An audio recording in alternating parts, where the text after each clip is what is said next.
Bonjour, j'ai le plaisir de vous présenter le logiciel Progelium dans sa nouvelle version 4.40 qui contient deux choses importantes. D'une part, un nouveau design graphique qui va vous permettre en fait d'avoir une meilleure expérience utilisateur, un logiciel beaucoup plus agréable visuellement.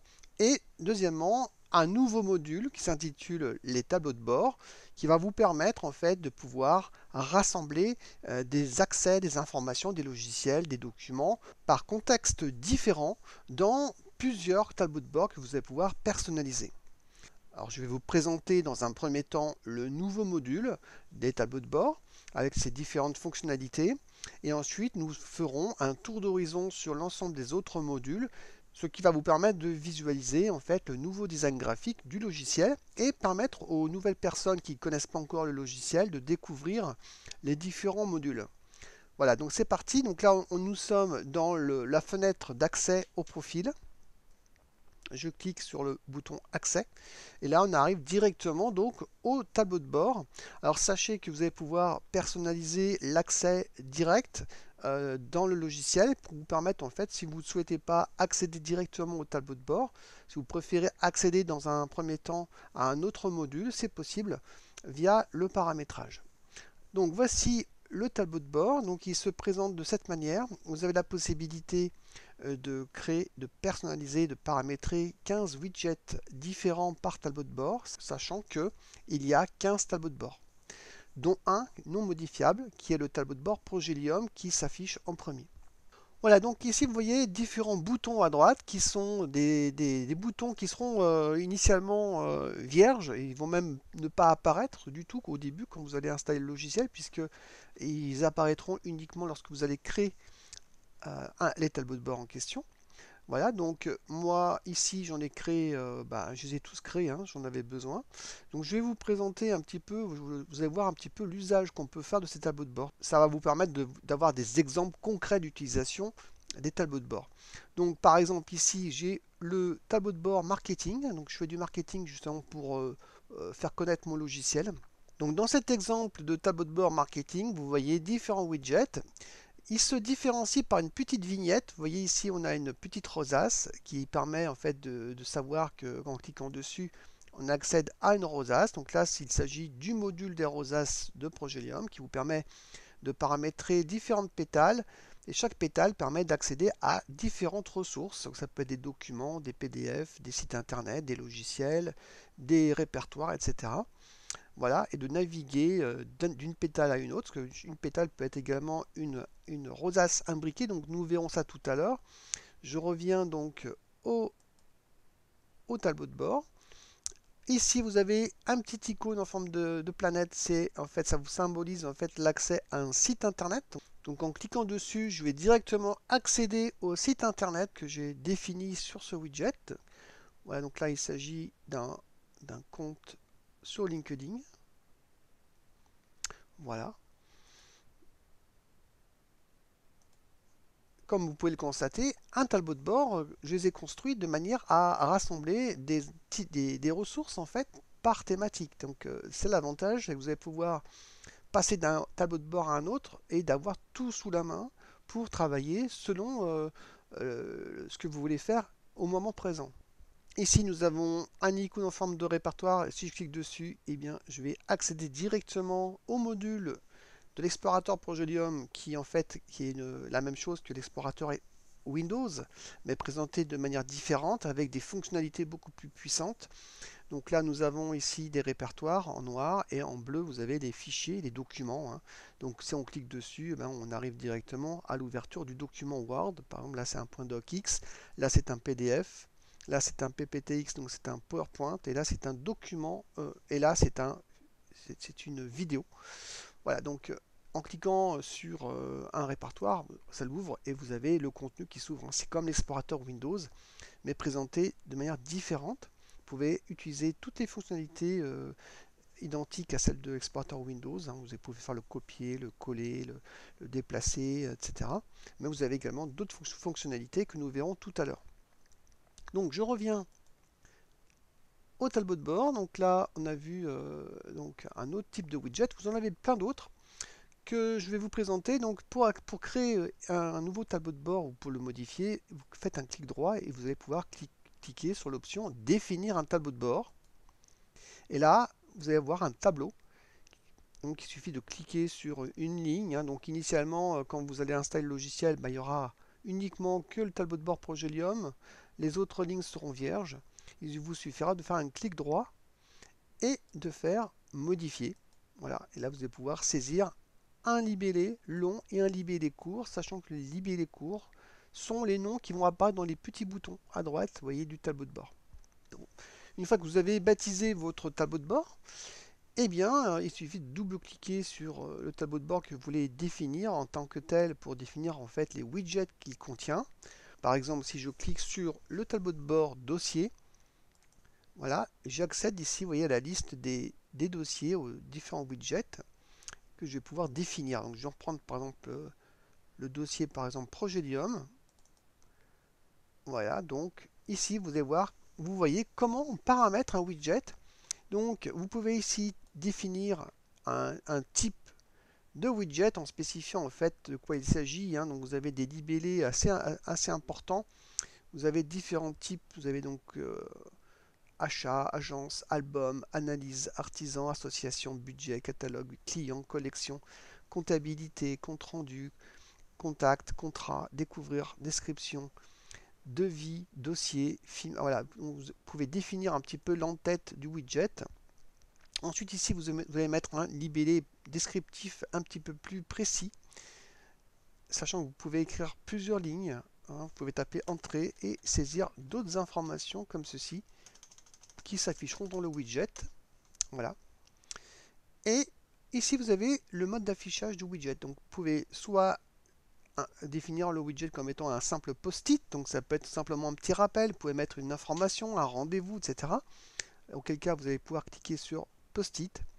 Ici, vous pouvez cocher explorateur Windows si vous voulez ouvrir l'explorateur Windows sur un répertoire bien particulier. Auquel cas, eh bien, vous allez pouvoir définir ici le chemin d'accès du répertoire. En cliquant ici sur le petit bouton à droite, ça va ouvrir automatiquement le répertoire Windows et vous pouvez choisir un autre répertoire si vous le souhaitez pour qu'il s'ouvre sur celui-ci. Vous pouvez définir un accès sur la rosace, par exemple, pour définir un accès sur une rosace comme on a vu tout à l'heure avec des différentes pétales. Donc ça va vous permettre en fait d'ouvrir, de décupler la possibilité d'accès aux informations via une vignette widget d'un tableau de bord. Donc ça vous permet d'éviter de saturer un tableau de bord par trop d'informations et de rassembler plein d'informations via une rosace. Donc la rosace va vous permettre d'avoir une extension d'un widget et vous offrir d'autres informations complémentaires. Ensuite, vous avez la possibilité de spécifier un accès à l'explorateur Progelium. Donc c'est la même chose que l'explorateur Windows, mais via l'explorateur Progelium, qui est un explorateur intégré au logiciel Progelium. Vous pouvez également ouvrir directement un document ou un logiciel, donc auquel cas vous allez pouvoir spécifier ici le chemin d'accès du document ou du logiciel et d'aller le chercher en cliquant sur le petit bouton avec les trois petits points ici. Vous allez pouvoir sélectionner le document en question qui vous intéresse.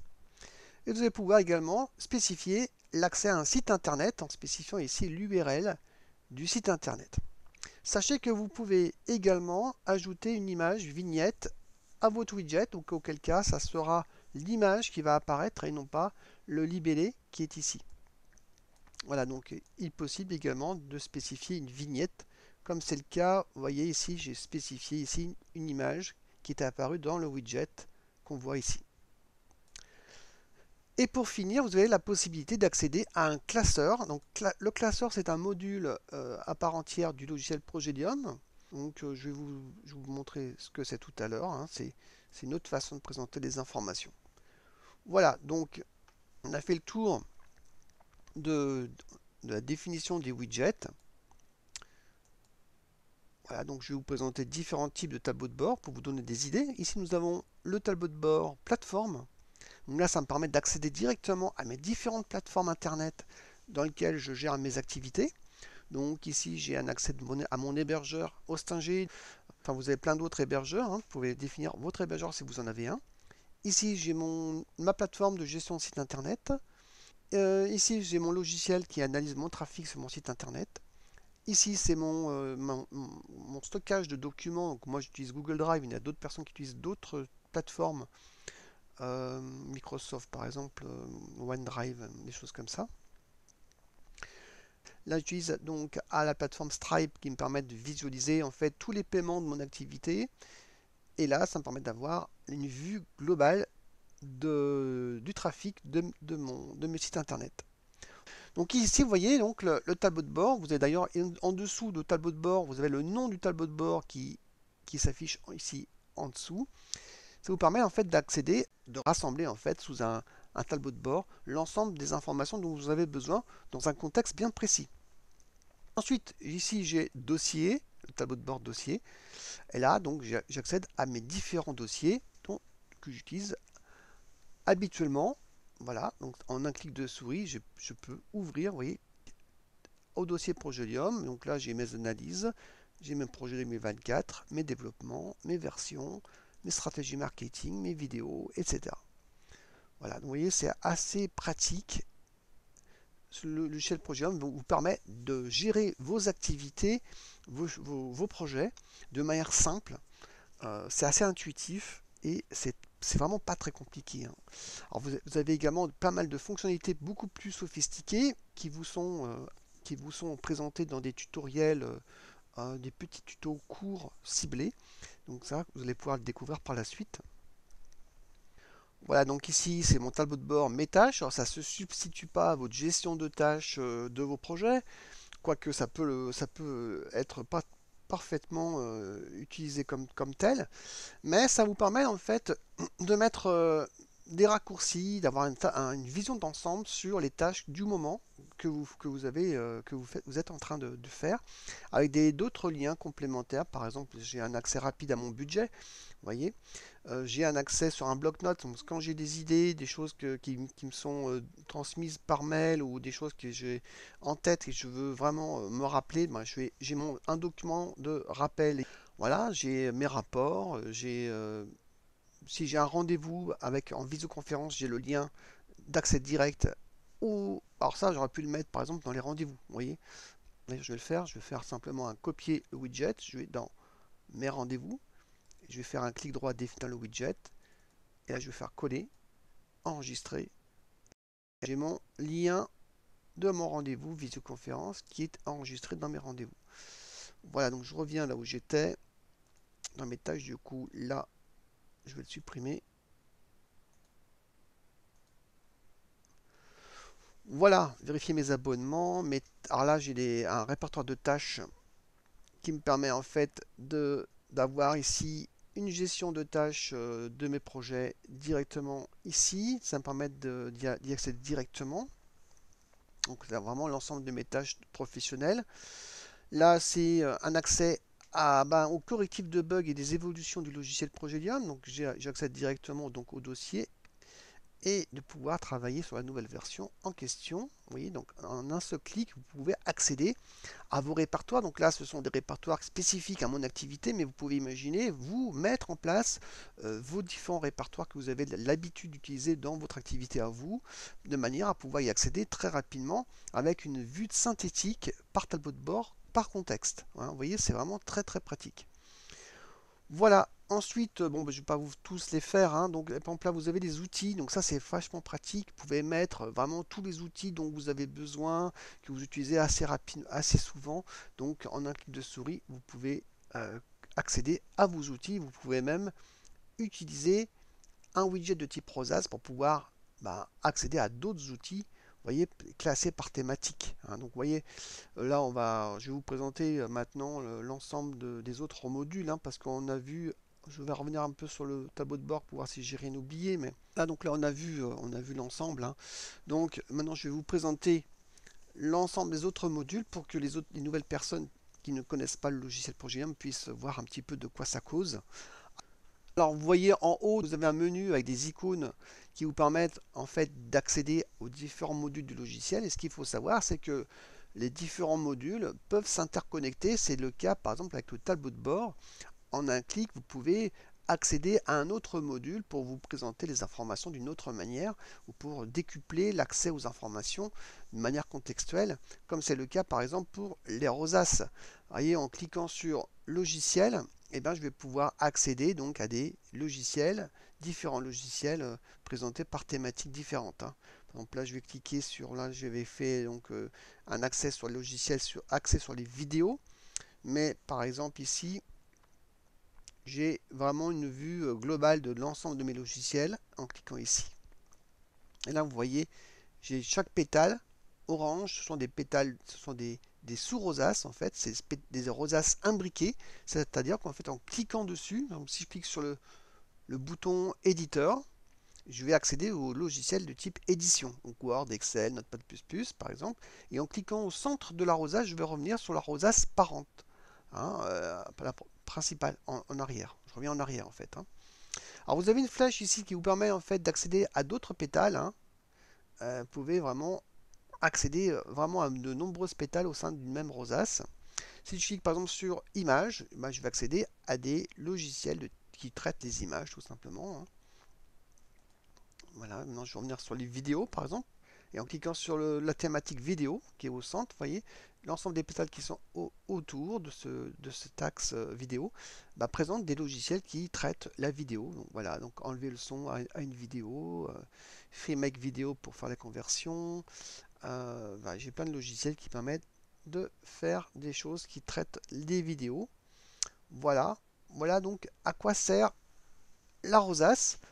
Alors pour définir un pétale de rosace, c'est un peu comme les widgets, hein. Si vous faites un clic droit et vous faites définir, eh bien vous allez pouvoir définir un pétale de différentes manières, hein. Déjà vous pouvez lui attribuer une couleur et vous pouvez dire que le pétale est une rosace ou bien un classeur ou bien un accès à l'explorateur Progelium, voilà, ou bien un accès à un document, vous voyez, ou à un logiciel, ou bien un accès à un répertoire, ou bien un accès à un site internet. Vous pouvez vraiment définir vraiment de manière précise vos, vos pétales, un peu de la même manière que les widgets. Alors ce qu'il faut savoir, c'est que chaque module a vraiment un usage un peu complémentaire et un peu différent, mais se complète vraiment bien. Par exemple, je sais qu'il y a des clients qui utilisent la rosace pour faire des présentations en visioconférence pour pouvoir justement passer d'un pétale à un autre pour présenter en fait la suite logique de leur conférence. Donc, par exemple, ici, je vais cliquer sur mes projets. Vous pouvez définir différents pétales et en cliquant sur un autre pétale, accéder à un ensemble d'informations et en cliquant sur un pétale, vous pouvez ouvrir soit un site internet, soit un document Word, un fichier PDF et vous pouvez donc faire votre visioconférence en présentant à la fois des informations à l'écran et en les commentant donc à la voix. Voilà donc pour la présentation du module des rosaces. Maintenant je vais vous montrer des classeurs. Voilà donc le module des classeurs. Vous avez donc des bibliothèques qui classent des classeurs. Donc une bibliothèque c'est un ensemble de classeurs en fait. Donc, par exemple ici moi j'ai créé une bibliothèque mes activités qui regroupe des groupes de classeurs. Donc j'ai mes dossiers, j'ai mes produits, mes loisirs. Donc si je clique sur mes dossiers, vous voyez, j'ai des classeurs qui s'affichent. Donc j'ai dossier Progelium. Si je clique dessus, j'ai en fait, vous voyez, donc la liste de mes versions. Et si je clique sur, par exemple, une cellule, par exemple ici j'ai la version 4.25, je vais automatiquement accéder donc au répertoire version 4.25 avec les différents éléments, différentes ressources, que ça peut être des documents, Word, Excel, etc., PDF. Un peu comme l'explorateur Windows, c'est de la même manière, hein. Et en fermant donc la fenêtre, je reviens automatiquement là où j'étais, hein. Donc si j'étais sur le classeur, ben, je reviens au classeur. Si j'étais sur le tableau de bord, je reviens au tableau de bord, là où j'étais, hein. Voilà, donc ça vous présente en fait des informations sous forme de tableau. Alors vous pouvez avoir jusqu'à 12 colonnes. Donc ça peut être pas mal si vous avez une vision annuelle sur 12 mois. Donc ça peut être pratique. Et en cliquant sur le bouton 4 colonnes, ça vous présente de manière optimum les informations sur 4 colonnes, sachant que vous pouvez défiler, passer d'une colonne à une autre en cliquant sur, vous voyez, sur les flèches à droite, à gauche et à droite comme ceci. Alors vous pouvez nommer bien sûr les en-têtes de colonnes comme vous voulez, hein. Voilà. Et vous pouvez mettre dans chaque cellule d'un classeur ce que vous voulez. Ça peut être des documents, des logiciels, des sites internet, un accès sur l'explorateur Progelium, etc. Donc vraiment très pratique. C'est une autre vision, une autre visibilité de vos informations sous forme de tableau, mais classé par bibliothèque, groupe de classeurs et classeurs. Voilà. Vous pouvez faire directement aussi un lien de classement bibliothèque classeur, mais vous pouvez également regrouper des classeurs entre eux via des groupes de classeurs. Donc je vous rappelle, je vous fais une vision très rapide de l'ensemble des modules, hein. Il y a bien sûr plein de vidéos tutoriels qui expliquent précisément les différentes fonctionnalités de chacun de ces modules, hein. Donc ne vous inquiétez pas. Voilà, donc c'est simplement pour vous présenter un petit peu les différents modules existants. Ensuite, nous avons le module des sites internet. Donc en cliquant, vous voyez ici sur l'icône des sites internet. Donc là, vous accédez à l'ensemble de vos sites internet. Pour créer un site internet, ajoutez un lien vers un site internet favori, hein. Vous faites simplement un clic droit et faites nouveau site. Et là, vous avez donc une fenêtre, un formulaire qui vous permet de spécifier ici le nom de votre site internet, de spécifier le classement, la rubrique, de mettre ici l'URL d'accès au site internet. Ici, vous allez pouvoir spécifier votre login, donc soit France Connect, soit votre adresse email. Ensuite, ici, vous mettrez votre mot de passe et le logiciel vous permet de générer un mot de passe automatiquement. Vous pouvez mettre des informations complémentaires comme le code client, la référence d'une commande par exemple, le contact, le numéro de téléphone SAV par exemple. Et si vous avez des notes complémentaires, c'est un traitement de texte que vous pouvez même agrandir ici. Et vous voyez, vous pouvez mettre vraiment des... Vous pouvez dire achat, commande, numéro 4555, le 15 mai 2024 par exemple. Voilà, et là vous pouvez mettre là, le descriptif, copier-coller la commande dedans cet espace et l'enregistrer. Et vous pouvez également mettre des informations confidentielles et dans ce cas-là, vous pouvez activer, vous voyez, le bouton crypté, il va passer en vert, de manière à ce que ces informations ne sont pas accessibles. C'est que si quelqu'un vous vole le logiciel, vos données, il ne pourra pas accéder aux informations, il ne pourra pas les lire parce que les informations sont encodées selon un cryptage compliqué. Voilà. Voilà donc l'exemple, hein. Donc là, on va mettre ici le nom du site, hein. Ici l'URL. Voilà, ainsi de suite, hein. Alors vous avez également la possibilité d'associer un autre site associé qui dépend du premier. Par exemple, si vous avez un site commerçant et un site de SAV, vous pouvez cliquer ici et mettre l'autre site complémentaire. Donc c'est bien parce qu'ils sont toujours associés l'un à l'autre, hein. Donc ça c'est bon à savoir. Voilà. Sinon, donc, vous avez la possibilité donc, de faire des recherches, hein. Vous avez une double critère de recherche pour affiner vos recherches. Vous avez ici la possibilité de filtrer tous les sites qui ont un login, hein. Donc, si vous avez plusieurs sites qui s'appellent de la même manière, parce que vous avez différentes pages d'accès, par exemple à un site commerçant, et vous avez copié différentes pages produits, mais qu'il n'y a qu'une page qui contient votre login et mot de passe, pour la retrouver facilement, il suffit de cliquer sur avec login et vous avez automatiquement la page qui contient votre login qui s'affiche. Vous avez différents tris d'affichage. Vous pouvez afficher, si vous ne vous rappelez pas, le site récemment enregistré, vous pouvez classer les sites par récence. Automatiquement, les sites les plus récents qui ont été enregistrés récemment s'afficheront en premier. Vous avez différents types de filtrage possibles. Donc par exemple, si je double-clique sur ce site, Ionos, là, ça va m'ouvrir donc la page du site internet concerné. Donc là, je tombe sur la fenêtre de saisie du mot de passe.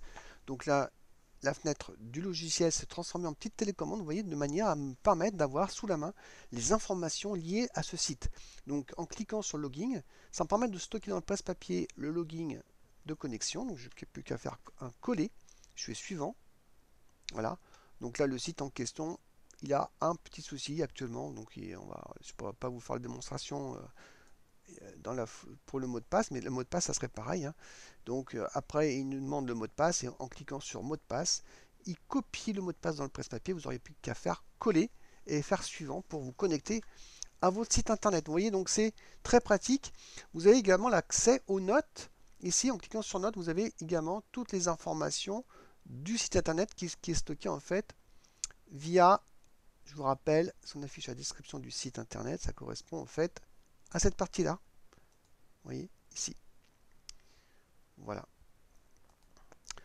Voilà donc comment vous allez pouvoir gérer vos sites internet, sachant que vous avez ici un tri par thème et par rubrique. Hein, donc vous pouvez définir comme vous le souhaitez donc les thèmes et les rubriques, hein, il n'y a aucun souci. Donc là par exemple si je clique sur logiciel, j'ai l'ensemble des sites internet liés à des logiciels. On voit à droite, vous voyez la rubrique logiciel. Voilà donc ce qui est intéressant dans la gestion des sites internet, c'est que ça vous offre la possibilité d'enregistrer vos différents mots de passe, vos différents logins, mais également des informations complémentaires, notamment par exemple, vous avez vu la partie notes du site Yonos, par exemple. Ici, vous pouvez mettre des informations confidentielles en cliquant sur le bouton, vous voyez ici, en activant ce bouton crypté. Et là, vous allez pouvoir rendre les informations cryptées. Et donc, par exemple, pour des sites de banque, vous pouvez mettre des RIB, votre mot de passe, etc., qui sont protégés en les mettant également là. Voilà, donc c'est une information. Qu'est-ce qu'il y a d'autre? Voilà, alors sachez que vous avez un système de protection automatique ici. Vous pouvez chronométrer, vous pouvez définir grâce au potentiomètre le temps pendant lequel temps d'inactivité pendant lequel le système va se verrouiller automatiquement. Donc si vous vous absentez de votre poste, automatiquement le logiciel va se verrouiller et donc les personnes qui pourraient accéder durant votre absence ne pourront pas accéder à vos informations. C'est une protection, vous pouvez définir le temps que vous souhaitez. Donc si vous êtes en poste, si vous êtes tout seul chez vous par exemple, vous pouvez mettre au maximum de manière à ne pas être embêté pour pas que le logiciel se verrouille rapidement. Et là, voilà, tout dépend de où vous vous situez et du niveau de sécurité que vous voulez apporter. Voilà concernant donc la partie module des sites internet. On va passer donc alors le module des sauvegardes. Donc là, vous allez pouvoir définir le répertoire que vous voulez sauvegarder. Et là, il suffit de cliquer sur le bouton démarrer pour pouvoir lancer la sauvegarde. Ou soit vous avez la possibilité de choisir l'option automatique. Donc là, vous définissez en fait un répertoire ou un document ou un ensemble de documents. Vous allez voir, donc vous avez plusieurs possibilités en définissant un plan de sauvegarde. Et là, par défaut, c'est ce qui est le plus intéressant, c'est durant les périodes d'inactivité. C'est qu'en fait, la sauvegarde va se faire automatiquement dès lors que vous vous absentez de votre poste. Le logiciel détecte qu'il y a une inactivité, c'est-à-dire que la souris ne bouge plus. Donc, aussitôt, peu de temps après, il va déclencher la sauvegarde. Et dès que vous allez reprendre votre activité sur votre ordinateur, le logiciel va détecter une activité de votre part et va suspendre la sauvegarde en cours pour la redémarrer, enfin la poursuivre juste après, dès qu'il y aura à nouveau une inactivité de votre part, un peu plus tard, juste après. Voilà, donc ça c'est pas mal. Ça c'est bien pour les sauvegardes, la sauvegarde des fichiers sensibles, qui n'ont pas beaucoup de volume, on va dire, et qui peuvent se faire au fil de l'eau dans la journée. Et ça vous permet d'avoir la sécurité, d'avoir une sauvegarde immédiate et récente sur des éléments qui sont sensibles. Voilà. Voilà donc pour le module des sauvegardes. Voilà, pour concernant l'explorateur Progelium, juste quelques petites informations comme ça pour vous présenter quelques fonctionnalités assez intéressantes. Donc vous pouvez mettre des couleurs sur les documents pour par exemple spécifier que c'est un document qui est en cours de rédaction. Par exemple, là, je vais le mettre en rouge. S'il était validé, vous pouvez le mettre en vert. Si c'est un document informatif, par exemple, vous pouvez mettre, donc vous avez différents états qui sont liés à des codes couleurs. Donc une documentation, ça va être un violet. Donc vous pouvez vraiment spécifier un code couleur qui sont intéressants. Par exemple, si vous pouvez mettre aussi un orange quand c'est un document qui présente un problème ou une tâche à faire et vous définissez comme étant qui est un blocage. Par exemple, je vais mettre ici bloqué en attente. Et vous voyez que le document apparaît en orange. Et là, vous pouvez, dans la zone de recherche, pouvoir spécifier un choix de couleur de manière à pouvoir rassembler, présenter tous les documents qui sont liés à cette couleur-là. Donc là, je vais pouvoir choisir l'orange. Et là, vous voyez que l'orange a été sélectionné comme ceci. Voilà, donc ce sont des exemples. Vous pouvez déplacer vos documents, les ordonnancer différemment avec les boutons flèches. Vous voyez, donc flèche, je vais choisir par exemple le document en orange et je vais le descendre comme ceci, ou je peux le remonter. Hein. Alors, vous pouvez également numéroter vos documents de manière automatique. Donc là, vous voyez, c'est ce que j'ai fait. J'ai mis 1, 2, 3, 4. Vous pouvez enlever la numérotation en recliquant sur ce bouton. Et là, donc, les numéros ont disparu, mais vous pouvez numéroter vos documents pareil en recliquant sur le même bouton. Ça vous permet d'avoir une numérotation et d'ordonnancer vos documents comme bon vous semble. Donc ça peut être utile quand vous utilisez des documents comme tâches à faire. Donc ça, c'est très pratique. C'est que vous allez pouvoir déplacer des documents en tête de liste, par exemple, que pour des tâches qui sont à faire rapidement. Voilà, alors ce qui est très utile, c'est des liens directs. Hein. Vous allez pouvoir vous déplacer dans l'explorateur entre différents répertoires qui sont liés les uns aux autres. Donc ça, c'est hyper pratique. Dans l'explorateur Windows, ça n'existe pas. Vous êtes obligé de chercher vos documents en naviguant dans l'imbrication de répertoires, dans les sous-répertoires à n'en plus finir. Alors qu'avec l'explorateur Progelium, vous pouvez définir des liens vous allez pouvoir vous télédéporter directement d'un répertoire à un autre en sachant que quand vous travaillez dans tel contexte, eh bien, vous avez besoin d'accéder à tel ou tel répertoire. Donc vous allez pouvoir y accéder par des raccourcis, des liens directs. Voilà. Donc, vous avez ici un bouton lexique qui vous permet d'accéder en fait à un répertoire centralisateur qui vous permet en fait de centraliser des points d'action répétés dans votre journée. Donc, par exemple, moi, je vais utiliser bien sûr mon planning, mes tâches à faire, mes rappels, mes projets. Voilà, donc en un clic de souris, vous accédez directement à votre répertoire. Donc, c'est un répertoire qui est défini au niveau du paramétrage du logiciel. Vous pouvez définir n'importe quel répertoire. Et ce qui est pratique, par exemple, quand je vais choisir, par exemple, ici mon répertoire de mes tâches, voilà, ici je définis des catégories de tâches à faire. Donc ce sont des répertoires dans lesquels je vais mettre un ensemble de tâches. Par exemple, ici, je vais choisir par exemple mes tâches pour mes sites internet. Voilà. Et vous voyez que j'ai défini ici un point RAC, c'est un lien d'accès direct à mon répertoire de site internet. Donc en étant là, si j'ai besoin d'accéder donc à mon répertoire de mes sites internet, j'ai qu'à double-cliquer dessus et automatiquement je me retrouve télédéporté dans le répertoire de mes sites internet automatiquement. Et si je veux revenir là où j'étais, il suffit de cliquer, vous voyez, sur le bouton des doubles flèches et hop, je suis revenu automatiquement là où j'étais. Vous voyez un peu l'exemple de puissance du logiciel pour vraiment pour travailler tout simplement avec facilité et agilité. Vous pouvez définir des points de bascule entre deux répertoires. Donc, vous pouvez tout simplement ici gérer la bascule et définir un emplacement et un deuxième. Et quand vous allez cliquer sur le bouton alternativement sur ce bouton-là, vous allez pouvoir alterner directement l'accès à tel ou tel répertoire. Donc ça c'est pareil, c'est très pratique quand vous avez besoin de travailler pendant un laps de temps dans votre journée entre deux répertoires qui sont un peu loin l'un de l'autre par rapport à l'arborescence, d'y accéder directement. Voilà, il y a plein d'autres fonctionnalités comme ça qui sont décrites dans les formations du logiciel. Je vous invite à les découvrir sur le site progelium.fr et je vous remercie et je vous dis à très bientôt. Au revoir.